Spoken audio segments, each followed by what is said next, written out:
kanthi tansah kinanti ing Gusti, kinanti ing Gusti,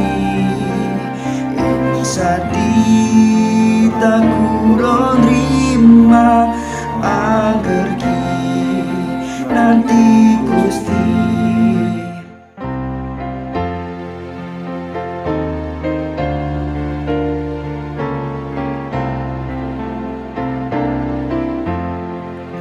Salire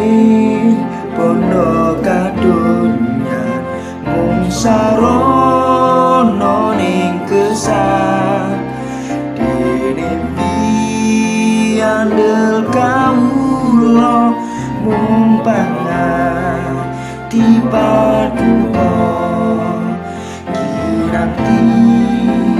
ing Gusti, kinanti ing Gusti, ing sadita kula